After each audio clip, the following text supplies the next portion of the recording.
إن الحمد لله نحمده ونستعينه ونستغفره ونعوذ بالله من شرور أنفسنا ومن سيئات أعمالنا من يهده الله فلا مضل له ومن يضلل فلا هادي له وأشهد أن لا إله إلا الله وأشهد أن محمدا عبده ورسوله أرسله بالهدى ودين الحق ليظهره على الدين كله ولو كره المشركون.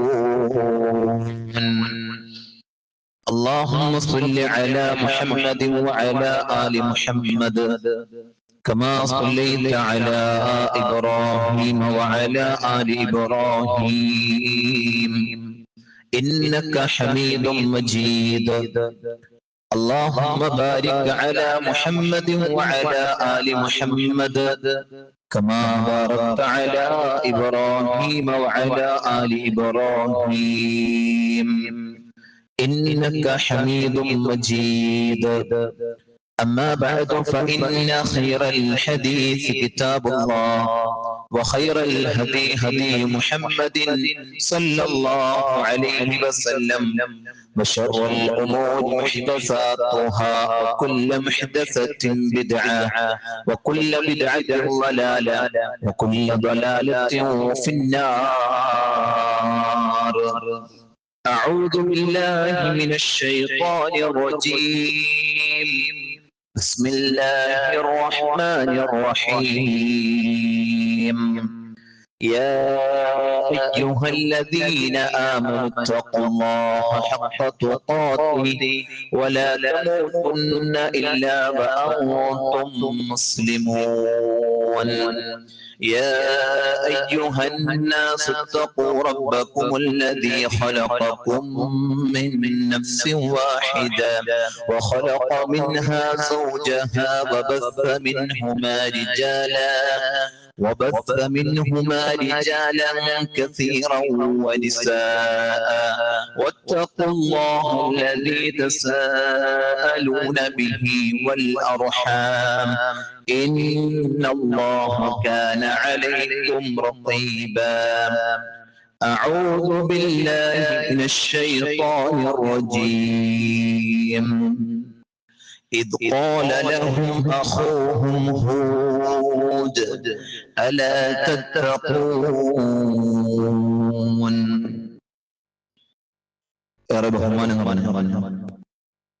സത്യവിശ്വാസികളെ, വിശ്വാസിനികളെ, സഹോദരങ്ങളെ, സഹോദരിമാരെ,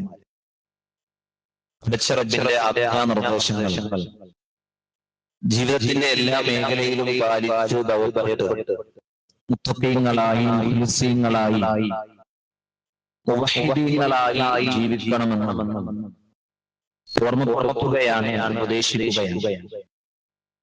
അല്ലാഹു സുബ്ഹാനഹു വ തആല അത്തരത്തിലുള്ള യഥാർത്ഥ മുത്തഖീങ്ങളിൽ, മുഖ്ലിസീങ്ങളിൽ, മുവഹ്ഹിദീങ്ങളിൽ നമ്മെ എല്ലാവരെയും ഉൾപ്പെടുത്തി നിഗ്രഹിക്കുമാറാകട്ടെ. വിശുദ്ധ റമദാൻ മാസത്തിലേക്ക്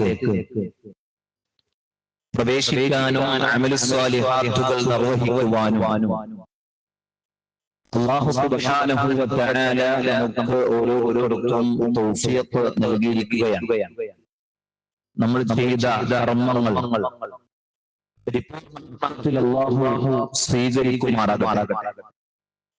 സഹോദരങ്ങളെ, എന്തിനാണ് അല്ലാഹു സുബ്ഹാനഹു വ തആല കർമ്മങ്ങൾ നമുക്ക് നിശ്ചയിച്ചിട്ടുള്ളത്? അതിന്റെ അടിസ്ഥാനം എന്താണ്? ഒരു കർമ്മം അല്ലാഹു സ്വീകരിക്കണമെങ്കിൽ അതിന്റെ മാനദണ്ഡം എന്താണ്? നാം എടുക്കുന്ന നോമ്പിലൂടെ, നാം നിസ്കരിക്കുന്ന നിസ്കാരത്തിലൂടെ നമുക്ക് ആദർശിച്ചിടേണ്ട പ്രധാന ലക്ഷ്യം എന്താണ്?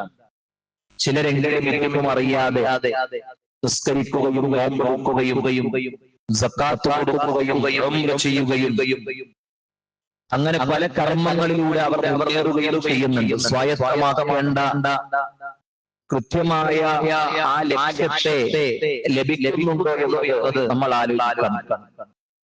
പരിശുദ്ധ ഖുർആനിൽ അല്ലാഹു സുബ്ഹാനഹു വ തആല സൂറത്തുൽ ബഖറയിലൂടെ നോമ്പിനെ കുറിച്ച് പറഞ്ഞപ്പോൾ യാ അയ്യുഹല്ലദീന ആമനൂ വിശ്വാസികളെ നിങ്ങളുടെ മേലെ നോമ്പിനെ നിർബന്ധമാക്കിയിട്ടുണ്ട്. നിങ്ങൾ ഇന്ന് മുമ്പുള്ളവർക്ക് നോമ്പിനെ നിർബന്ധമാക്കപ്പെട്ടതുപോലെ. എന്നിട്ട് അല്ലാഹുവിന്റെ പ്രയോഗം എന്താണ്? ലഅല്ലകും തത്തഖൂൻ, നിങ്ങൾ സൂക്ഷ്മതയുള്ളവരായി തീരുവാൻ എന്നുള്ളതാണ്. സഹോദരങ്ങളെ, എന്താണ് സൂക്ഷ്മത എന്ന് പറഞ്ഞാൽ? മഹാനായ അബൂ ഹുറൈറ റളിയല്ലാഹു അൻഹു അവിടുന്ന് പറയുന്ന വാചകമുണ്ട്, കല്ലും മുള്ളും നിറഞ്ഞ വഴിയിലൂടെ മനുഷ്യൻ യാത്ര പോകുന്നു. അങ്ങനെ യാത്ര പോകുമ്പോൾ അവരുടെ സഞ്ചാരം എങ്ങനെയായിരിക്കും? ആ കല്ലിൽ ചവിട്ടാതെ, അതിൽ ചവിട്ടാതെ, ആ ഒന്നുകിലും തന്റെ ശരീരം കൊള്ളാതെ എത്ര സൂക്ഷിച്ചായിരിക്കുമോ ഓരോ കാലടികളും അവൻ എടുത്തു വെക്കുന്നത്. ആ വെക്കുന്ന ശ്രദ്ധയെയാണ് തഖ്വ എന്ന് പറയുന്നത്.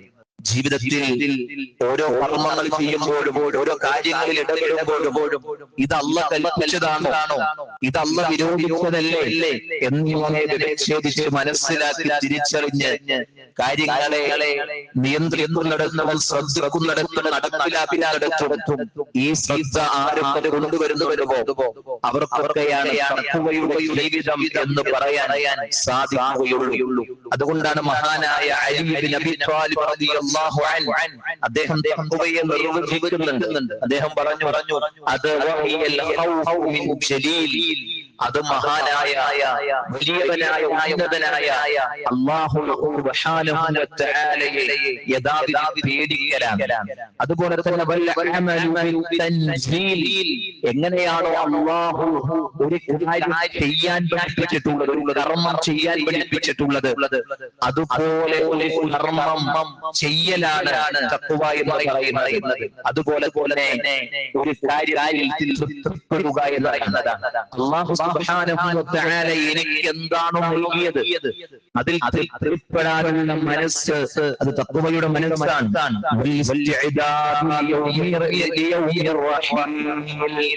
അതുപോലെ തന്നെ നാളെ ആ ആറടിക്കടിക്കിലേക്ക് കയറിയിട്ടുണ്ട്, ആറ് കാലിന്റെ കടത്തിലേക്ക് കയറിക്കൊണ്ടുള്ള യാത്രക്ക് വേണ്ടിയുള്ള ഇസ്തിഅദാദാണ്, അതിനു വേണ്ടിയുള്ള ഒരുക്കങ്ങളാണ് അല്ലെ. ഇതിനെയാണ് തഖ്വ എന്ന് മഹാനായ അലി ഇബ്നു അബീ ത്വാലിബ് റളിയല്ലാഹു അൻഹു അവിടുന്ന് പഠിപ്പിക്കുന്നുണ്ട്. സഹോദരങ്ങളെ, അതുകൊണ്ടാണ് തഖ്വ എന്നത് ചരിത്രങ്ങളിൽ ധാരാളം സംഭവങ്ങളെ നമുക്ക് വായിച്ചെടുക്കാൻ സാധിക്കും. മഹാനായ ഉമർ ഇബ്നു ഖത്താബ് റളിയല്ലാഹു അൻഹു അദ്ദേഹം ഇങ്ങനെ ഒരു മരുഭൂമിയിലൂടെ യാത്ര പോകുന്നിടയിൽ ഒരു ബാലനായ ആട്ടിനെ കാണുന്നുണ്ട്. നമ്മൾ എപ്പോഴും കേൾക്കുന്ന ഒരു ചരിത്രമാണ്. ആ ആട്ടിനോട് ഒരു ആടിനെ വേണമെന്ന് ആവശ്യപ്പെടുമ്പോ, സഹോദരങ്ങളെ, ഈ ആട് എന്റേതല്ല, എന്റെ യജമാനന്റേതാണെന്ന് പറയുമ്പോൾ ആ കുട്ടിയെ അവന്റെ ഈമാനിനെ പരിശോധിക്കാൻ ഉമർ ഇബ്നു ഖത്താബ് റളിയല്ലാഹു അൻഹു വീണ്ടും പറയും, എന്താണ് നിന്റെ യജമാനൻ ഈ ഒരു ആടിനെ തന്നാൽ അദ്ദേഹം ഇത് അറിയില്ലല്ലോ, വല്ല ചെന്നായ പിടിച്ചു എന്നോ അതല്ലെങ്കിൽ ഏതെങ്കിലും വരുമെന്നോ ഒക്കെ പറഞ്ഞാൽ അദ്ദേഹം ഇത് അറിയാൻ പോകുന്നില്ലല്ലോ എന്ന അർത്ഥത്തിലൊരു ആടിനെ ചോദിക്കുമ്പോ ഈ കുട്ടിയുടെ മറുപടി എന്താണ്? അതെ, ആ കുട്ടി പറഞ്ഞ മറുപടി, എന്റെ യജമാനൻ, ഈ ആടിന്റെ യജമാനൻ, അതിലുപരി ഈ ആകാശ ഭൂമികളുടെ ഒരു യജമാനനുണ്ട്. ആ റബ്ബ് സദാ എന്നെ വീക്ഷിച്ചുകൊണ്ടിരിക്കുന്നുണ്ട്. തീർച്ചയായും എന്റെ റബ്ബ് എന്നെ കണ്ടുകൊണ്ടിരിക്കുന്നു, എന്റെ കടക്കുനോട്ടങ്ങൾ അറിഞ്ഞുകൊണ്ടിരിക്കുന്നു, എന്റെ നാഡി നരമ്പുകളേക്കാൾ അടുത്തവനാണവൻ എന്നിങ്ങനെയുള്ള ബോധത്തെ ആ ബാലന്റെ നാവിൽ പുറത്തു വരുമ്പോ, സഹോദരങ്ങളെ, ഇതിനെയാണ് തഖ്വ എന്ന് പറയുന്നത്. ആരാധിനാലെങ്കിലും ആളുകളും നാട്ടുകാരും വീട്ടുകാരും ഒന്നുമില്ലെങ്കിലും എന്റെ റബ്ബ് എന്നെ സദാ കണ്ടുകൊണ്ടിരിക്കുന്നു, വീക്ഷിച്ചുകൊണ്ടിരിക്കുന്നവനറിയുന്നു. അവന്റെ നോട്ടത്തെ വിട്ടേച്ചുകൊണ്ട് കർമ്മം ചെയ്യാൻ എന്നെ കൊണ്ട് സാധ്യമല്ല എന്നമായ ബോധമാണ്. ഒരിക്കൽ ഉമർ ഇബ്നു ഖത്താബ് റളിയല്ലാഹു അൻഹു അവിടെ നിങ്ങളെ തന്റെ അനുചരന്മാരുടെ അവസ്ഥയെ പരിശോധിക്കാൻ അമീറുൽ മുഅ്മിനീനായിരിക്കുന്ന ഉണ്ടായിരുന്ന കാലഘട്ടങ്ങളിൽ വീടുകളുടെ അടുക്കലൂടെ നടന്നു പോകുമ്പോ ഒരു ഉമ്മയും മകളുമായിട്ടുള്ള സംസാരം കേൾക്കുകയാണ്. ഉമ്മ മകളോട് ആവശ്യപ്പെടുന്ന പോലെ പാലിൽ കുറച്ച് വെള്ളം ചേർക്കണം. മോള് പറയുന്നത് അത് അമീറുൽ മുഅ്മിനീന്റെ ഉമ്മ. ഈ സമയത്ത് ഉമ്മാന്റെ മറുപടി ഇത് അമീറുൽ മുഅ്മിനീൻ കാണുന്നുണ്ട് മോളെ, അതുകൊണ്ട് കുറച്ച് വെള്ളം ചേർക്കാൻ ആവശ്യപ്പെടുമ്പോ രാത്രിയുടെ പാതയുടെ ആരും കാണാത്തില്ലാത്ത സമയത്ത് വീടിന്റെ ഉള്ളിൽ ആ ഒരു തീരുമാനത്തെ ഉമ്മ പറയുമ്പോ ഉമ്മാനോട് മോളുടെ മറുപടി എന്താ? ആ കുഞ്ഞുമോള് പറഞ്ഞ മറുപടി അമീറുൽ മുഅ്മിനീൻ കാണുന്നില്ലെങ്കിലും കാണുന്ന ഒരുത്തനില്ലേ ലാ തഖുദുഹു സിനത്തുൻ വലാ നൗം. ഒരു ഉറക്കമോ ബാധിക്കാത്തവനെന്ന് പരിശുദ്ധ ഖുർആൻ പരിചയപ്പെടുത്തിയ ആ അല്ലാഹു കാണില്ല എന്ന് പറയുന്ന മറുപടിയാണ് അമീറുൽ മുഅ്മിനീന്റെ മകന് ഭാര്യയായി തെരഞ്ഞെടുത്തെറിയുന്ന ചരിത്രം നമ്മെ പഠിപ്പിക്കുന്നുണ്ട്. ഉമ്മ അല്ലാഹു കാണില്ലേ എന്നതാണ് ഉമ്മാനോടുള്ള ചോദ്യം. ഇതിനെയാണ് തഖ്വ എന്ന് പറയുന്നത്. മനസ്സിൽ ബോധം ഉണ്ടാക്കിയെടുക്കാൻ വെക്കണം. ഒരു നോമ്പ് കഴിഞ്ഞില്ലേ ആ ബോധം എത്രത്തോളം വളർന്നു, എത്ര നിസ്കാരങ്ങൾ നിസ്കരിച്ചു ആ ബോധം ഉണ്ടായോ, സക്കാത്ത് കൊടുത്തു ആ ബോധം ഉണ്ടായോ, ഹജ്ജ് നിർവഹിച്ചു ആ ബോധം ഉണ്ടായോ, ഇനിയെന്ന ഒഴിഞ്ഞു പോകുന്നതിനിടയിൽ ഈ തഖ്വ നമുക്ക് ആർജിച്ചെടുക്കാൻ സാധിക്കില്ലെങ്കിൽ സഹോദരങ്ങളെ ആർജിച്ചെടുക്കാൻ പറ്റുമെന്ന നാളെയാണ് പലരും പറയാ ഒരു ചെല്ലടുക്കലേക്ക് മരണം കടന്നു വരുന്ന സമയത്ത് അവന്റെ വർത്തമാനമാണ്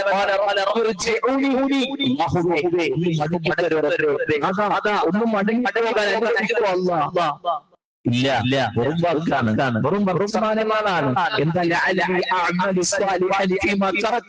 ഞാൻ ഉപേക്ഷിച്ച ധാരാളം പരിശ്രമങ്ങൾ എനിക്ക് ചെയ്യാനുണ്ടായിട്ട് ദുനിയാവിൽ ജീവിച്ചപ്പോ അതൊന്നും ഓർമ്മ ഉണ്ടായിരുന്നില്ല, ഞാനൊന്നും പരിഗണിച്ചിരുന്നില്ല, ഗൗനിച്ചിരുന്നില്ല. അതുകൊണ്ട് ഒരു മടക്കണത്തരോ അല്ല പറയണ്ട. അതൊരു വെറും വാക്കാണ്, പറയുന്നവന്റെ വെറും വർത്തമാനം മാത്രമാണ് എന്ന് അല്ലാഹു സുബ്ഹാനഹു വ തആല നമ്മളോട് പറഞ്ഞു തരുന്നുണ്ടെങ്കിൽ സഹോദരങ്ങളെ അവൻ ഇനിയുള്ളത് മരണം കഴിഞ്ഞ് മരണമില്ലാത്ത പരലോകത്തിലേക്കുള്ള ജീവിതമെന്ന് നമ്മെ പഠിപ്പിക്കുകയാണ്. സഹോദരങ്ങളെ ഒന്ന് ചിന്തിക്കണേ, ഈ ഒരു സമയത്തേക്ക് ചിന്തിക്കണേ. 1400 വർഷങ്ങൾക്ക് മുമ്പ് മരണപ്പെട്ടവർ ഇന്നും ഖബറിലാണ്. ഇല്ലേ എത്ര വർഷം ഖബറിൽ കിടക്കുന്നു. അതുകൊണ്ട് നമ്മൾ ചിന്തിക്കുക, ആ ഖബറിലേക്കുള്ള പാതയെ ഉരുനടച്ച് ഈ രണ്ടാമത്തെ റമളാനിന്റെ ദിനത്തിൽ നമ്മൾ നിൽക്കുമ്പോ ഇന്നലെ എന്ത് പാതയമാണ് നമ്മൾ ഒരുക്കിയത്. ഇന്നലെ തറാവീഹ് നിസ്കരിച്ചപ്പോൾ പൂർണ്ണാർത്ഥത്തിൽ ഇഖ്ലാസോടുകൂടി നല്ല രൂപയിൽ നിസ്കരിക്കാൻ എന്നെ കൊണ്ട് സാധിച്ചോ, മിനിയാന്ന് എന്നെ കൊണ്ട് സാധിച്ചോ, ഇന്നലത്തെ നോമ്പ് ഉറങ്ങിത്തീർത്തോ, അതല്ല കാര്യക്ഷമമായി ഞാൻ ശ്രദ്ധിച്ചിട്ടുണ്ട് എന്ന് പറയാൻ നമുക്ക് സാധിച്ചോ. ഇന്നൊരു 444 ഒരു പ്രാവശ്യമെങ്കിലും സാധിക്കുകയുള്ളൂ. എന്റെ എന്ന വിഷയത്തിൽ ഞാൻ എവിടെ എത്തി. സഹോദരങ്ങളെ, ഇങ്ങനെ പട്ടിണി കിടന്ന് നോമ്പാണെന്ന് വിചാരിച്ചാൽ കുറെ ആൾക്കാരിക്കുന്നുണ്ട്. പട്ടിണി കിടന്ന് ഞാൻ വെള്ളമില്ല, ഞാൻ ഭക്ഷണം കഴിക്കുന്നില്ല, രാവിലെ മുതൽ ഇങ്ങനെ തന്നെയാ വൈകുന്നേരം വരെ. വൈകുന്നേരം കൊടുക്കുമ്പോൾ ഞാൻ ഭക്ഷണം കഴിക്കണുള്ളൂ. ഇതെല്ലാം നോമ്പ് എന്ന് പറയുന്നത് നോമ്പ് ഉപകാരക്കാരെത്താനുള്ളതാണ്, നോമ്പ് ചെയ്യാനുള്ളതാണ്, നോമ്പ് അല്ലാഹുവിനെ അടുക്കാനും മനസ്സും ഹൃദയവും നമുക്കിൽ ജീവിക്കാനും നമുക്ക് സാധിക്കുവാനുള്ളതാണ്. അതുകൊണ്ട് വെറുതെയായി പോകാൻ പാടില്ല. സല്ലല്ലാഹു അലൈഹി വസല്ലം 3 ആളുകളുടെ ചരിത്രം പറയുന്നത് ഗുഹയിൽ അകത്ത് പോയ ആളുകൾ അവരെങ്ങനെയാണ് ഗുഹയിൽ നിന്ന് ആ പ്രവാഹത്തിൽ നിന്ന് രക്ഷപ്പെടാൻ വേണ്ടി അവരിങ്ങനെ പറഞ്ഞു, നിങ്ങൾ ചെയ്തിട്ടുള്ള നല്ല പ്രവർത്തനങ്ങൾ കൊണ്ട് റബ്ബിനോട് ദുആ ചെയ്താൽ മാത്രമല്ലാതെ ഇനി ഇവിടുന്ന് രക്ഷയില്ല എന്ന് പറയുമ്പോ അവര് പറയുന്ന മറുപടി എന്താ? ഒന്നാമത്തെ വ്യക്തി പറഞ്ഞു, അല്ലാഹുവേ, എനിക്ക് 2 പ്രായമായ മാതാപിതാക്കളുണ്ട്. അവർക്ക് ഭക്ഷണം കൊടുത്തിട്ടാണ് ഞാൻ ആടിനെ കറന്നു കടന്നു വരുമ്പോ അവർക്ക് പാല് കൊടുത്തിട്ടാണ് ഞാൻ എന്റെ മക്കൾക്ക് പോലും കൊടുക്കാറുള്ളൂ. ഒരു ദിവസം ഞാൻ കടന്നു വന്നപ്പോ എന്റെ ഉപ്പയും ഉമ്മയും ഉറങ്ങിയിട്ടുണ്ട്. എന്റെ മക്കൾ പാലിന് വേണ്ടി കരയുന്നുണ്ട്. അല്ലാഹുവേ, ഞാൻ എന്റെ മക്കൾക്ക് കൊടുത്തില്ല. എന്തുകൊണ്ടാണ്?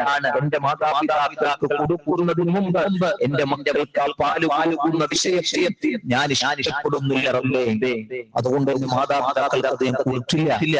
അങ്ങനെ അവര് ഉണർന്നപ്പോൾ അവർക്ക് കൊടുത്തു കഴിഞ്ഞതിന് ശേഷമാണ് എന്റെ മക്കൾക്ക് ഞാൻ കൊടുത്തത് എന്ന് ഈ മനുഷ്യൻ പറയുകയാണ്.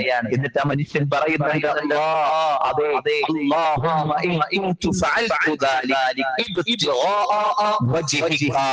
ഞാൻ അങ്ങനെ ചെയ്തത് എന്തിനാണെന്നറിയോ? നിന്റെ പ്രീതി മാത്രം കാംക്ഷിച്ചുകൊണ്ടാണ്. എന്റെ സഹോദരങ്ങളെ, ആ മനുഷ്യൻ പറഞ്ഞ പോലെ ഒരു ജീവിതത്തിൽ പറയാൻ ഒരു സംഭവം, ഒരു കാര്യം നമ്മുടെയൊക്കെ ജീവിതത്തിൽ ഉണ്ടാകും. ആയുസ്സിൽ ഇത്ര നാൾ ജീവിച്ചിട്ട് ഒരു കാര്യം അല്ലാഹ് നിങ്ങളുടെ തൃപ്തിക്ക് മാത്രം, നിന്റെ പ്രീതി ഉദ്ദേശിച്ചുകൊണ്ട് മാത്രമല്ല ചെയ്തതാണ്. സഹോദരങ്ങളെ, ഉണ്ടാക്കാൻ പറ്റും ഈ റമളാനിൽ നമുക്ക് കുറെ അങ്ങനത്തെ കുറെ റബ്ബിന് വേണ്ടി മാത്രം ചെയ്ത കുറെ കർമ്മങ്ങളിലൂടെ യാത്ര ചെയ്യാൻ പറ്റണം സഹോദരങ്ങളെ. അല്ലാഹ് നിനക്ക് വേണ്ടി. കുട്ടികൾ ചെറിയ പ്രയാസങ്ങൾ ഉണ്ടായിട്ടായിരുന്നു അല്ലാഹ് അതൊന്നും വകവെക്കാതെ ഞാൻ ഇതിൽ ഇടപെട്ടത് അല്ലാഹ് നിന്റെ തൃപ്തിക്ക് വേണ്ടി മാത്രമാണ് എന്ന് പറയാൻ സഹോദരങ്ങളെ നമുക്കും വേണം കർമ്മങ്ങൾ. മറ്റൊരു സംഭവം, രണ്ടാമത്തെ വ്യക്തിയുടെ സംഭവം എന്താ? അദ്ദേഹം പറയാൻ അല്ലെ, എനിക്ക് എന്റെ മൂത്താപ്പാടെ മോള് അവൾ ഉണ്ടായിരുന്നു. അത് എനിക്ക് അവളെ വലിയ ഇഷ്ടമായിരുന്നു. എനിക്ക് ആഗ്രഹം ഉണ്ടായിരുന്നു. അവളോടൊരു പ്രേമണിയായിരുന്നു. വാലന്റൈൻസ് ഡേ ഒക്കെ കഴിഞ്ഞ് കുട്ടികൾ ആർമാദിച്ചു നിൽക്കുന്ന സമയമല്ലേ? 14 റോസാപ്പുമായി പല കൊല്ലങ്ങളുടെ പുറകെ വന്ന് അതാണ് പ്രേമല്ലേ, സ്നേഹല്ലേ, ഇഷ്ടല്ലേ, അനുവദിക്കണില്ലേ നല്ല നല്ലതോടു കൂടിയാണ് ന്യായീകരിച്ച് കുറെ കുട്ടികൾ അങ്ങനെയൊക്കെ പോകുന്ന കാര്യങ്ങൾ നമ്മൾ കാണാറുണ്ടായിരുന്നു. സഹോദരങ്ങളെ, ഇവിടെയാണ് ഈ സംഭവം നമ്മൾ വല്ലാതെ ചിന്തിപ്പിക്കേണ്ടത്. തന്റെ മുത്താപ്പാന്റെ മോളെ വലിയ ഇഷ്ടമായിരുന്നു, ആഗ്രഹം ഉണ്ടായിരുന്നു. പക്ഷെ അവസരങ്ങളൊന്നും വന്നിട്ടില്ല. അങ്ങനെ ഒരു ദിവസം എന്റെ അടുക്കലേക്ക് അവൾ കടന്നു വന്നു. എന്തിനാണ്? അവൾക്ക് ആവശ്യം ഉണ്ടായിരുന്നു 220 ദീനാറൻ. അല്ലെ, അവൾക്ക് എന്ത് ചെയ്യാനായിരുന്നു? ഒരു പൈസ അത്യാവശ്യം വന്നപ്പോ എന്റെ അടുക്കലേക്ക് കടന്നു വന്നു. ഞാൻ അവൾക്ക് പൈസ കൊടുക്കാമെന്ന് പറഞ്ഞു. ഏത് നിബന്ധനയോടെ? അവളുടെ ശരീരം ആവശ്യപ്പെട്ടുകൊണ്ട്. അങ്ങനെ അവളുടെ ശരീരത്തിൽ ഞാനിങ്ങനെ പ്രവേശിക്കുന്ന സമയത്ത് അവളുടെ വാക്ക് പറഞ്ഞു, ഇതൊക്കെയില്ല, നീ അല്ലാഹുവിനെ സൂക്ഷിക്കണം എന്ന ഒരു വാചകം പറഞ്ഞപ്പോ അല്ലാഹുവേ, ആ വാചകം കേട്ട് ഞാൻ അതിൽ നിന്ന് പിന്മാറി. റബ്ബേ,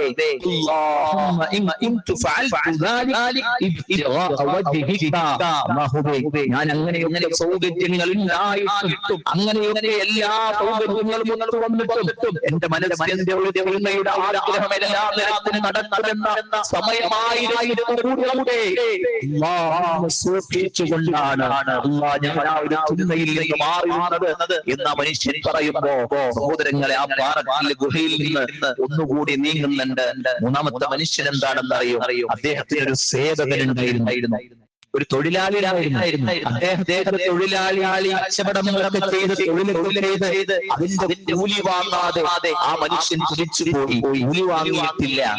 അല്ലെ, മുതലാളിയാണ്. പല ന്യായങ്ങളും പറയാം. നീ എന്തേ വാങ്ങാതെ? നിനക്ക് വാങ്ങു പോകായിരുന്നല്ലേ?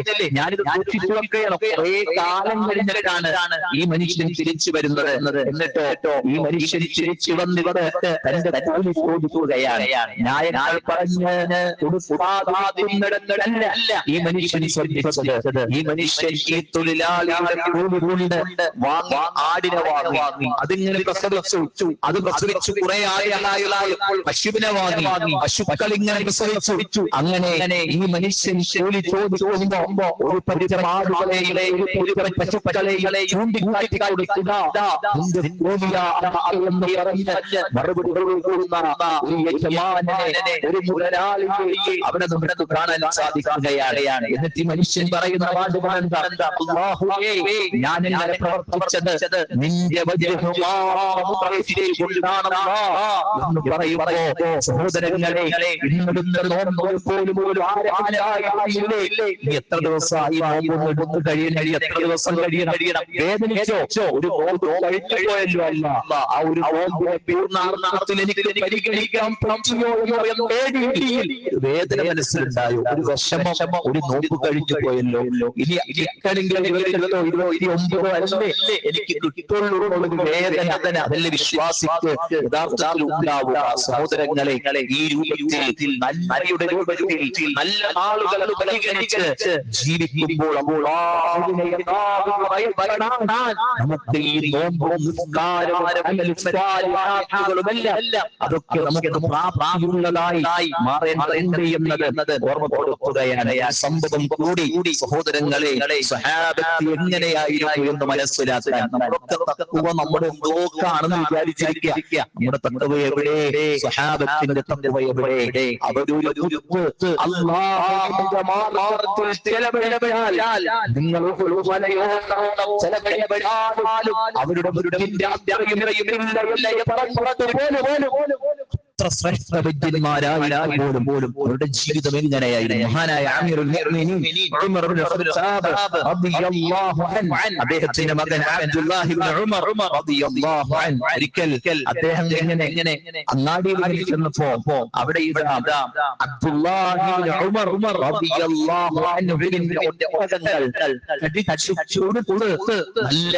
നല്ല സുന്ദര ഒട്ടകങ്ങളായി കാണപ്പെട്ടു. നല്ല രസമുണ്ട് അബ്ദുള്ളയുടെ ഒട്ടകങ്ങൾ കാണാൻ.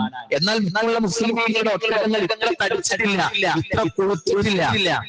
ഈ സമയത്ത് അമീറുൽ മുഅ്മിനീന്റെ ചോദ്യം എന്താണെന്നറിയാം? മകനോട്, മോനെ, നിന്റെ ഒട്ടകങ്ങൾ മാത്രം തടിക്കാൻ കാരണം? ചിന്തിക്കണോട്ടോ, വളരെ ഗൗരവമുള്ള ചിന്തയാണ്.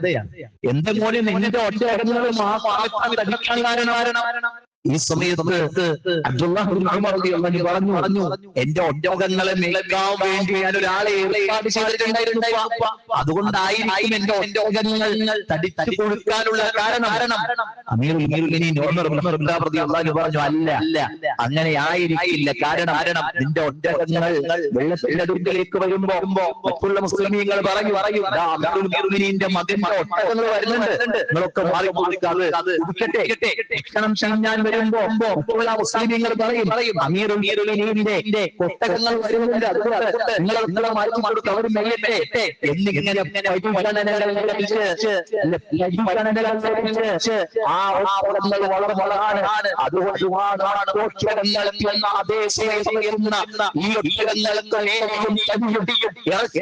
ഒട്ടകങ്ങൾക്ക് തന്റെ മകനോട് പറഞ്ഞു കൊടുത്ത് അതിന്റെ അടുത്ത് ചോദ്യം, ഈ ഒട്ടകങ്ങളെ വാങ്ങിയപ്പോ ഈ ഒട്ടകങ്ങളെ മൊത്തം വാങ്ങിയില്ല മോലെ, അപ്പൊ എത്ര ചെലവ് വന്നു? വായ്പാട ചെലവ് വന്നു. ആ പൈസ ഞാൻ തീരുമാനിക്കാണ്. അങ്ങനെ ആ ഒട്ടകങ്ങളെ വലിയൊരു കിട്ടി. ആ ഒട്ടകങ്ങളിൽ ബാക്കിയുള്ള ലാഭം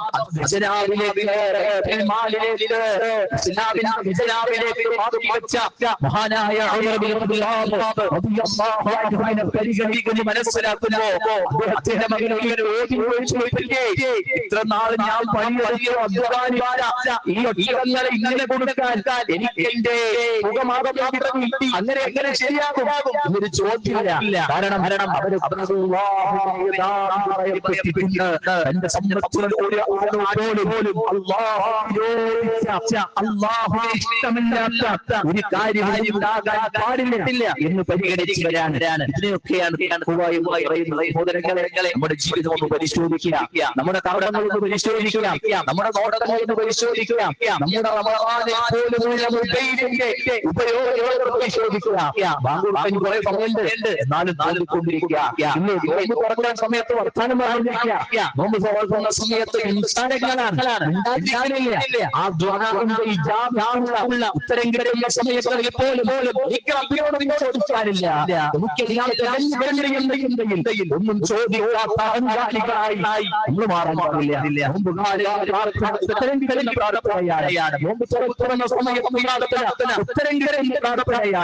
സഹോദരങ്ങൾ മറന്നു പോകാൻ പാടില്ല.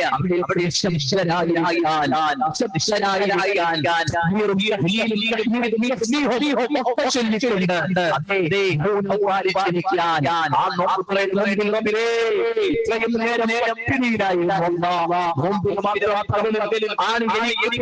ആസ്വദിക്കാൻ സാധിക്കുന്നത്. എന്നാൽ മനസ്സിലാക്കുന്നുണ്ട് അവരുടെ വേദന, വിഷമം മനസ്സിലാക്കുന്നുണ്ട്. എനിക്ക് ഭക്ഷണം നൽകിയ റബ്ബേ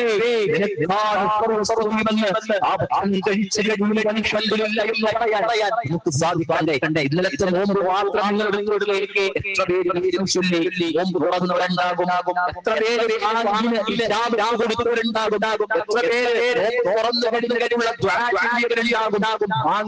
കഴിഞ്ഞതിന് ശേഷമുള്ള എത്ര പേര് ചെയ്തവരുണ്ടാകും, മാത്രം കുടിച്ചതും എത്ര പേരുണ്ടാകും. സഹോദരങ്ങളോട് ചിന്തിക്കണ്ടേ, ഭക്ഷണം കഴിക്കാൻ അല്ല ശ്രദ്ധിക്കണം. ഒന്നും നഷ്ടപ്പെട്ടു പോകാൻ പാടില്ല. ഇവിടെയൊക്കെ സൂക്ഷ്മത എല്ലാവരും നമുക്ക് കടന്നു വരേണ്ടതുണ്ട്. വീട്ടിലൊരു ഭക്ഷണവും വാഴായിടാൻ പാടില്ല. സുഡാനിൽ അല്ലെങ്കിൽ സൊമാലിയിലെ ചോദ്യം എന്തെന്നറിയോ? അല്ല, ഒരു നോമ്പ് ഭക്ഷണം കഴിക്കാതെ, ഒരു നോമ്പ് തുറക്കാതെ, അടുപ്പിലും ഭക്ഷണമില്ലാതെ, പിന്നെയും തുറക്കാനുണ്ടാനില്ലാതെ നോമ്പെടുക്കൽ ഇസ്ലാമിൽ അനുവദനീയാണോ എന്ന ചോദ്യം അത്താഴത്താഴൊന്നുമില്ല, തുറക്കാനൊന്നുമില്ല. പിന്നെയും നോമ്പാണ്, അത്താഴത്താഴൊന്നുമില്ല, തുറക്കാനൊന്നുമില്ല. സഹോദരങ്ങൾ, അങ്ങനെ നോമ്പെടുക്കാൻ പറ്റുമെന്നാണ് ചോദിക്കുന്നത്. ഉത്തരം പറയുന്ന പറയാൻ വാക്കുകളില്ല. അദ്ദേഹം പറഞ്ഞു അല്ലാഹു സുബ്ഹാനഹു വ തആല നിങ്ങളുടെ റിസ്കിൽ ബർക്കത്ത് നൽകട്ടെ എന്ന് പ്രാർത്ഥിച്ചു എന്നല്ലാതെ സഹോദരങ്ങളെ നമ്മൾ ചിന്തിക്കണം. നമ്മൾ എന്ത് ചിന്തിക്കണം? വിഭവങ്ങൾ, വിവിധങ്ങളായ വിഭവങ്ങൾ നമ്മളിതാ ഭക്ഷണം കഴിക്കേണ്ടത് എന്തൊക്കെ സാധനങ്ങളാണ് നമ്മൾ കഴിക്കുന്നത് ശ്രദ്ധിക്കണം സഹോദരങ്ങളെ. അതുകൊണ്ട് നോമ്പൊരു ഓർമ്മയായിരിക്കണം, നോമ്പൊരു ചിന്തയായിരിക്കണം. ആദ്യത്തെ ചിന്ത എന്റെ റബ്ബ് എനിക്ക് നൽകിയ സംവിധാനങ്ങളെ കുറിച്ചുള്ള ചിന്ത. അങ്ങനെ ചിന്തിച്ചാൽ മതി. ഇപ്പൊ മുതൽ ഒരു 10 ദിവസത്തേക്ക് പച്ചവെള്ളം ഉണ്ടാവൂല, ഇവിടെ ഭക്ഷണം ഒന്നും ഉണ്ടാകൂല, വെള്ളം ഒന്നും ഉണ്ടാകൂല. 10 ദിവസം പട്ടിണി എടുക്കുന്ന രൂപമാണ്. നമ്മൾ വിചാരിച്ചാലും കിട്ടാത്ത അവസ്ഥയാണെങ്കിൽ സഹോദരങ്ങളെ എന്തായിരിക്കും അവസ്ഥ? ഇപ്പൊ തന്നെ ഒരു പ്രതീക്ഷ, എന്താ, ഒരു സമാധാനം. ഞാസറും കഴിഞ്ഞ് മഗ്‌രിബിന്റെ ബാങ്ക് എന്തെങ്കിലും കഴിക്കാന്നുള്ളൊരു സമാധാനം അല്ലേ സഹോദര? അല്ലേ? ഒന്ന് ചിന്തിച്ച്, ആത്മാർത്ഥമായിട്ടൊന്ന് മനസ്സിലൊന്ന് ചിന്തിച്ച്. ഇതൊന്നും ഉണ്ടാവൂല, ഇതൊന്നും ഇല്ല, എനിക്ക് അവസ്ഥയാണെങ്കിലോ അതൊന്നും വരുത്താൻ അല്ലാഹു ഇത്ര നേരം വേണ്ട അല്ലേ? ആലുവ ഭാഗത്തൊക്കെ വെള്ളം ഉണ്ടായല്ലോ. മഴ അങ്ങ് പിടിച്ചിട്ട് നല്ല 2018 വെള്ളപ്പൊക്കം ഉണ്ടായപ്പോ വലിയ വീടുകളിൽ ജീവിച്ചവർ അല്ലെ, അഭയാർ ക്യാമ്പുകളിൽ വന്നിങ്ങനെ ഒരു നെയ്ക്ക് വേണ്ടി 3 കട കാണുന്നുണ്ടല്ലോ. ഒരു രാത്രി അവരൊക്കെ അല്ലെ പല സ്ഥലത്ത് ഇങ്ങനെ സിമെന്റിന്റെ തറയിൽ വെറുതെ കിടക്കാം. വീട്ടിലിങ്ങനെ തെങ്ങിന്റെ വീട്ടിൽ കിടന്ന ആൾക്കാരെ സിമെന്റിന്റെ തറയിൽ കിടക്കാറുള്ളൂ. അള്ള വിചാരിച്ചാൽ അള്ളാന്റെ തീരുമാനം നമുക്കെതിരെ വന്നാൽ സഹോദരങ്ങൾ എത്ര ഉള്ളു. അതുകൊണ്ട് ഒരു ബോധം, ഒരു ചിന്ത വേണം. വെറുതെ ഇങ്ങനെ പോകാൻ പാടില്ല. അല്ലാഹു സുബ്ഹാനഹു വ തആല കാര്യങ്ങൾ മനസ്സിലാക്കാൻ, ജീവിതത്തെ ക്രമീകരിക്കാൻ, റമളാനിൽ ധാരാളം കർമ്മങ്ങളൊക്കെ ചെയ്യാൻ, അത് സ്വീകരിക്കുന്ന രൂപത്തിൽ തഖ്വയോടെ ചെയ്യാൻ അല്ലാഹു നമുക്ക് തൗഫീഖ് പ്രദാനം ചെയ്യുമാറാകട്ടെ.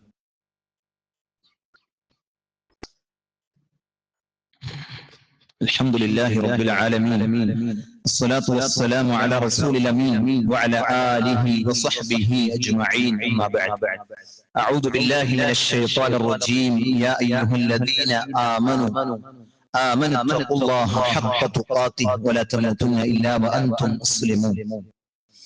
അള്ളാഹുവിന്റെ ആജ്ഞാ നിർദ്ദേശങ്ങൾ ജീവിതത്തിന്റെ എല്ലാ മേഖലയിലും പാലിച്ച് ഭയപ്പെട്ട് ജീവിക്കണമെന്ന് ഓർമ്മപ്പെടുത്തുകയാണ്, ഉപദേശിക്കുകയാണ്. സഹോദരങ്ങൾ, എന്തിനാണ് നോമ്പെടുക്കാൻ പറഞ്ഞത്? തഖ്വയുള്ളവരായി തീരാൻ വേണ്ടിയാണ്. ചിലരെങ്കിലും പറയാറുണ്ട് സുമു വതസ്ഹു, നോമ്പ് പിടിക്കൂ ആരോഗ്യം നന്നാക്കും. അങ്ങനെ ഒരു ഹദീസൊന്നുമില്ല, എല്ലാം ദുർബലമായ ഹദീസുകളാണ്. അങ്ങനെ ഒരു ഹദീസൊന്നുമില്ല. നോമ്പ് പിടിച്ചാൽ ചിലപ്പോൾ ആരോഗ്യം കിട്ടിയേക്കാം. അത് ഭൗതികമായി ഒന്നും നമ്മൾ എന്ത് ചെയ്യേണ്ട, പ്രതീക്ഷ കൊണ്ട് നോമ്പ് എടുക്കേണ്ടതില്ല. ഷുഗറും പ്രഷറും അല്ലെ കൊളസ്ട്രോളും ഒക്കെ ഒരുപക്ഷെ കുറഞ്ഞോട്ടെ, അതിനു വേണ്ടി നോമ്പ് എടുക്കണ്ട. തടി കുറഞ്ഞേക്കാം, അതിനു വേണ്ടി നോമ്പ് എടുക്കണ്ട. അങ്ങനെ ചില ആൾക്കാർ തടി കുറയണം, ഈ റമദാനോട് കൂടി ഒന്ന് തടിയൊക്കെ കുറക്കും. തടിയൊക്കെ കുറഞ്ഞോളൂ പോവാണെങ്കിൽ തഖ്വയാണ് അതിന്റെ എടുക്കേണ്ടത്. ലക്ഷ്യം തഖ്വയായിരിക്കണം, അത് മാറിപ്പോകാൻ പാടില്ല എന്നുള്ളത് പ്രധാനമായും നമ്മൾ ശ്രദ്ധിക്കേണ്ടതുണ്ട്. അതുപോലെ തന്നെ നമ്മൾ ശ്രദ്ധിക്കണം, നോമ്പ് പിടിക്കുമ്പോൾ നമുക്ക് 30 നോമ്പല്ല, ചിലപ്പോൾ 300 നോമ്പിന്റെ കൂലി വാങ്ങാം, 1000 നോമ്പിന്റെ കൂലി വാങ്ങാം, 1000 നോമ്പിന്റെ കൂലി വാങ്ങാം. എങ്ങനെയാണ് സല്ലല്ലാഹു അലൈഹി വസല്ലം പറഞ്ഞു, മൻ ഫത്തറ സ്വഇമ കാന ലഹു മിസ്ലു അജ്രിഹി ഗൈറ അന്നഹു ലാ യൻഖിസു മിൻ അജ്രി സ്വഇം ഷൈആ. ആരെങ്കിലും ഒരു നോമ്പുകാരനെ നോമ്പ് തുറപ്പിച്ചാൽ അവന് അതിന്റെ പ്രതിഫലം അതേപോലെയുണ്ട്. അതെ, ആ നോമ്പുകാരന്റെ പ്രതിഫലം ഒട്ടും കുറയാതെ എന്ന് പ്രവാചകൻ സല്ലല്ലാഹു അലൈഹി വസല്ലം പഠിപ്പിക്കുന്നുണ്ട്. ഇൻഷാ അല്ലാഹ് നമുക്ക് വിശാലമായ നോമ്പ് തുറ അൽഹംദുലില്ലാഹ് അല്ലാഹുവിന്റെ തൗഫീഖ് കൊണ്ട് നമ്മുടെ പള്ളിയിലുണ്ട്. പറ്റുന്നവരൊക്കെ അതിലൊക്കെ എന്ത് ചെയ്യണം, ഒരു ദിവസം എന്റെ ആയിരിക്കണം എന്നൊരു തീരുമാനം നമ്മൾ എടുക്കണം. 1500 രൂപയാണ് നമ്മൾ അതിന് കരുതുന്നത്, ഒരു ദിവസത്തെ നോമ്പ് തുറക്ക്. ഇൻഷാ അല്ലാഹ് വിപുലമായ നോമ്പ് തുറ ആരെങ്കിലും ഉദ്ദേശിക്കുന്നുണ്ടെങ്കിൽ എന്ത് ചെയ്യണം, അതും കരുതണം. ഇതൊക്കെ പറയണം. അപ്പൊ ക്ലാസ്സുകളൊക്കെ നടക്കുന്നുണ്ട് ഞായറാഴ്ചകളിൽ, അന്നത്തെ നോമ്പ് ഞാൻ ഏറ്റെടുത്തോളാം എന്നൊക്കെ നമുക്ക് പറയാം.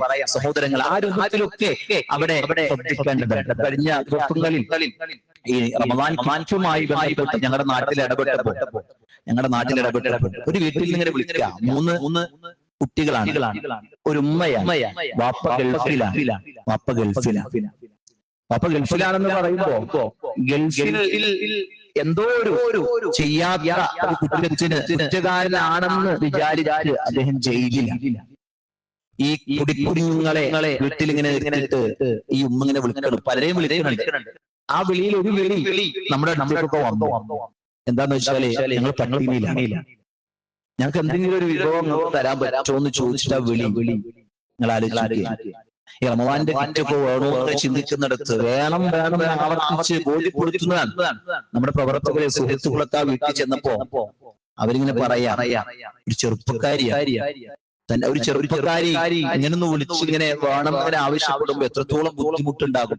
അവരിങ്ങനെ കൊണ്ടുവന്ന് കൊടുത്തപ്പോ 2-3 ദിവസമായി ഭക്ഷണമൊക്കെ മര്യാദ കഴിക്കൊന്നും ഉണ്ടായിട്ടില്ല എന്നിങ്ങനെ പറഞ്ഞ വേദന പങ്കുവെക്കണ കാണുമ്പോൾ നമ്മുടെ ചുറ്റുപാടുണ്ട് സഹോദരങ്ങളെ. അങ്ങനെയൊക്കെ പ്രയാസപ്പെടുന്നു, വിധവകളായി ജീവിക്കണേ, രോഗികളായി ജീവിക്കണേ, അല്ലെ, ഇങ്ങനെ വാടക ഓട്ടോറിക്ഷക്കൊക്കെ പോയി ഈ വെയിലൊക്കെ നോക്കി AC പോലെ ഇരുന്നപ്പോ ഒരു ഫാനുകളുടെ കുറച്ചും കൂടി ഒക്കെ ഒന്ന് നല്ലായിരുന്നു. ഇപ്പൊ നമ്മൾ ചിന്തിക്കുന്നതിന്റെ ഉള്ളിൽ ഈ AC ഇത്രയും വർഷത്തോടുകൂടി നമ്മൾ ചിന്ത ഒരു ഫാനും കൂടി ഉണ്ടെങ്കിൽ കുറച്ച് തണുപ്പ് കൂടി ഉണ്ടായി.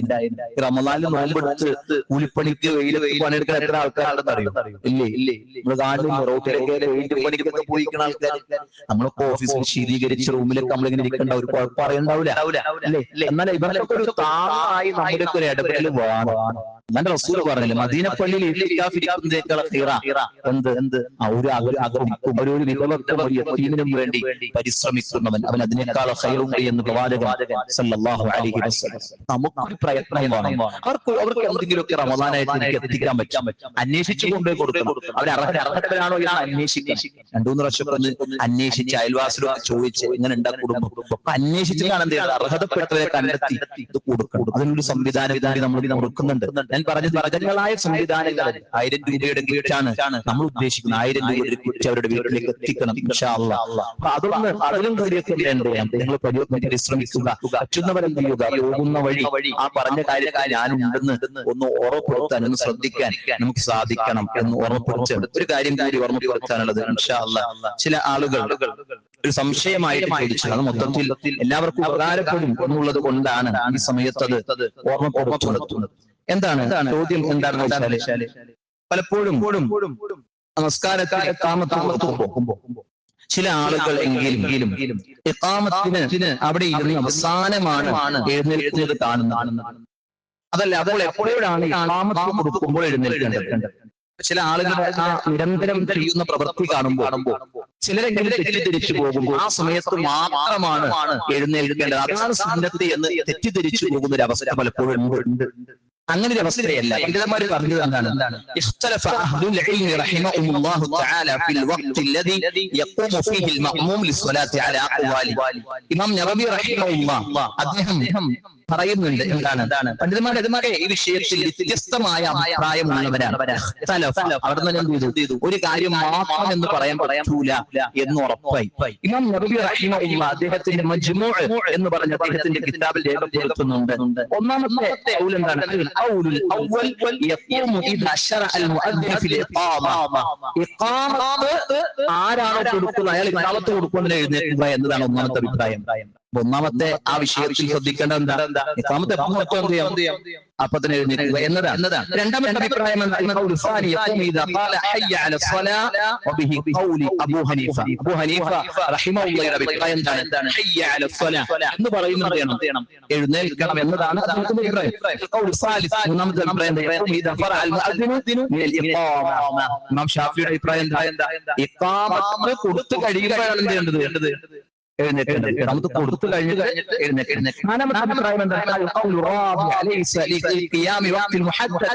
അതിന് പ്രത്യേക ഒരു സമയമില്ല. പ്രത്യേക ഒരു സമയമില്ല. എന്താണ്?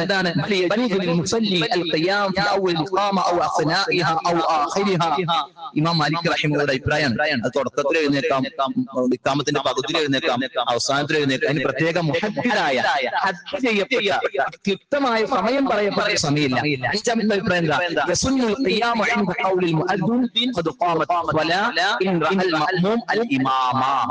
ഇമാമിനെ മഅ്മൂം കണ്ട സമയത്ത് അതിന് എന്ന് പറയുന്ന സമയത്ത് എന്ത് ചെയ്യാം?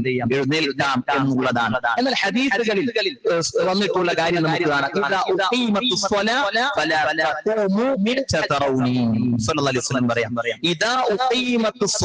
നിസ്കാരത്തിന് വേണ്ടി കൊടുക്കപ്പെട്ടാൽ ഇമാമിനെ കണ്ടിട്ടല്ലാതെ ഇഖാമത്ത് കൊടുത്തു, പക്ഷെ ഇമാമിനെ കാണില്ല. ഇവരൊക്കെ വേറെ മസ്അലകൾ കുറെ പഠിക്കാറുണ്ട്. എന്താണ്? ഈ ക്ലോക്കിൽ ഇങ്ങനെ അടിക്കുമ്പോൾ ഇഖാമത്ത് കൊടുക്കാൻ പാടില്ല. പിന്നെന്ത് ചെയ്യണം? അവിടെ ഇമാം ഉണ്ടാകും. അദ്ദേഹത്തെ കണ്ടാൽ മാത്രം ചെയ്യാൻ പാടുള്ളൂ, ഇഖാമത്ത് കൊടുക്കാൻ പാടുള്ളൂ. ചില പള്ളികളിലൊക്കെ ഉണ്ട്, സമയമായി ഇമാമാണെങ്കിൽ ബാത്റൂമിൽ എഴുന്നിട്ടുണ്ടാവില്ല. അദ്ദേഹത്തിന് എന്തൊരു പ്രയാസം ഉണ്ടായിട്ടുണ്ട്. എപ്പോഴും ഒരു മനുഷ്യന് പോലല്ലോ. സുബഹിക്ക് മൂപ്പര് എന്ത് ചെയ്തിട്ടുണ്ടാവും? ആ സമയമായി ബാത്റൂമിൽ പോകാൻ പറ്റി അദ്ദേഹം ബാത്റൂമിലായിരിക്കും. മൂപ്പരെ നോക്കിയിട്ടില്ല. എന്നിട്ടോ നിസ്കാരം കഴിഞ്ഞിട്ട് മൂപ്പര് മേലൊരു കേരള എവിടെ എത്ര നേരം ഇഖാമത്ത് കൊടുത്തിക്കണേ? ആരെന്റെ അടുത്ത് ഇഖാമത്ത് കൊടുക്കാൻ പറഞ്ഞു? ആ ഇമാമിനെ കണ്ടാൽ ആണ് നീ ഇഖാമത്ത് കൊടുക്കേണ്ടത്. സമയം അവിടെ വെക്കട്ടെ. ഇമാം എവിടെയാണ് ആദ്യം നിശ്ചയിച്ചത്? ഇതൊക്കെ ആളുകൾക്ക് അറിയില്ല. അതുകൊണ്ട് കുറെ പള്ളിയിലൊക്കെ കുറെ പ്രശ്നങ്ങളുണ്ട്. പാവ ഇമാമുകളൊക്കെ ഇടങ്ങേറാക്കണത്. ഞാൻ പറഞ്ഞത് ഇവരില്ലാത്തവരായി ഇടങ്ങേറാക്കണേ. പള്ളി കമ്മിറ്റിയിൽ കുറച്ചൊക്കെ ദീനുള്ളവർ വേണ്ടേ, എന്നാലാണ് ഈ പ്രയാസങ്ങൾ ഇല്ലാതിരിക്കുള്ളൂ. ഞാൻ പറഞ്ഞത് പ്രയാസങ്ങളില്ലായിരിക്കണം. ദീൻ പഠിക്കണം, ദീൻ അറിയണം. അല്ലെ, ദീൻ അറിയുമ്പോൾ ഒരു പ്രയാസം ഉണ്ടാവില്ല ഇൻഷാ അല്ലാഹ്. അതുകൊണ്ട് ദീൻ പഠിക്കണം, അറിയാത്തത് ചോദിക്കണം, അറിയാത്ത പഠിക്കണം. എല്ലാവർക്കും ഉപകാരപ്പെടുന്ന ഒരു സംശയമായത് കൊണ്ടാണ് മിമ്പറിൽ നിന്ന് തന്നെ പറയാൻ കാരണം. ഇൻഷാ അല്ലാഹ് ഒരാൾ ഏത് സമയത്ത് എഴുന്നേറ്റില്ല, അതിലൊരാൾക്കും പറയാൻ പറ്റില്ല. ഇതെന്നെ മാത്രമേ ഉള്ളൂ എന്ന് പറയാൻ പറ്റില്ല എന്നത് ഇൻഷാ അല്ലാഹ് മനസ്സിലാക്കണം. അല്ലാഹു സുബ്ഹാനഹു വ തആല കാര്യങ്ങൾ മനസ്സിലാക്കണം. അല്ലാഹു തൗഫീഖ് നൽകി അനുഗ്രഹിക്കുമാറാകട്ടെ. അല്ലാഹു സുബ്ഹാനഹു വ തആല റമളാനിലെ പൂർണ്ണമായ നന്മകൾ ജീവിതത്തിൽ പകർത്താൻ, അത് സ്വീകരിക്കാൻ, ചെയ്യാൻ ഒക്കെ അല്ലാഹു നമുക്ക് തൗഫീഖ് പ്രദാനം ചെയ്യുമാറാകട്ടെ. റമളാനിലെ നോമ്പുകൾ റയ്യാൻ എന്ന കവാടത്തിലൂടെ പ്രവേശിക്കാൻ പ്രാപ്തിയുള്ളതാക്കി അല്ലാഹു നമുക്ക് തൗഫീഖ് നൽകുമാറാകട്ടെ. ഖുർആൻ ഓതുന്ന അതിന്റെ പാരായണത്തിൽ അർത്ഥസഹിതം ആശയങ്ങളെ മനസ്സിലാക്കി പരിഗണിക്കുന്ന ആളുകളെ അല്ലാഹു നമ്മെ ഉൾപ്പെടുത്തി അനുഗ്രഹിക്കുമാറാകട്ടെ. അല്ലാഹു സുബ്ഹാനഹു വ തആല ഈ റമളാൻ കൊണ്ട് പാപങ്ങൾ പൊറുക്കപ്പെടുന്ന ആളുകളിൽ അല്ലാഹു നമ്മെ ഉൾപ്പെടുത്തി അനുഗ്രഹിക്കുമാറാകട്ടെ. ഈ റമളാനിൽ നരകമോചനമുണ്ട് എന്ന് പഠിപ്പിച്ചിട്ടുണ്ട്. അല്ലാഹു നമ്മെ എല്ലാവരെയും അതിൽ ഉൾപ്പെടുത്തി അനുഗ്രഹിക്കുമാറാകട്ടെ. ഇരട്ടികളായി പ്രതിഫലം കിട്ടുന്ന ഈ റമളാൻ മാസത്തിൽ ധാരാളം പ്രതിഫലങ്ങളെ സ്വർഗ്ഗത്തിന്റെ ഉന്നതങ്ങളിൽ പ്രവേശിക്കാൻ അല്ലാഹു നമുക്ക് തൗഫീഖ് പ്രദാനം ചെയ്യുമാറാകട്ടെ. നമ്മളിൽ നിന്ന് മരണപ്പെട്ടു പോയവരുണ്ട്, അല്ലാഹുവേ അവർക്ക് നീ സ്വർഗ്ഗം പ്രദാനം ചെയ്യണം. അല്ലാഹുവേ മരണപ്പെടാത്ത മാതാപിതാക്കളുണ്ട്, അല്ലാഹുവേ അവർക്ക് ആയുസ്സും ആഫിയത്തും പ്രദാനം ചെയ്യണം. റഹ്മാനേ അല്ലാഹുവേ ഞങ്ങളുടെ മക്കൾ അവരെ സ്വാലിഹീങ്ങളായി മക്കളായി വളർത്തിക്കൊണ്ടുവരണം. റഹ്മാനേ റബ്ബനാ ആതിനാ ഫിദ് ദുനിയ ഹസന വഫിൽ ആഖിറതി ഹസനത വഖിനാ അദാബൻ നാർ. اللهم اغفر للمؤمنين والمؤمنات والمسلمين والمسلمات والأحياء منهم والأموات إنك مجيب الدعوات يا قاضي الحاجات. اللهم أجرنا من النار اللهم أجرنا من النار اللهم أجرنا من النار اللهم أدخلنا الجنة اللهم أدخلنا الجنة اللهم أدخلنا الجنة ربنا تقبل منا صيامنا وقيامنا وركوعنا وسجودنا وسائر أعمالنا ربنا تقبل منا إنك أنت السميع العليم وتب علينا إنك أنت التواب الرحيم.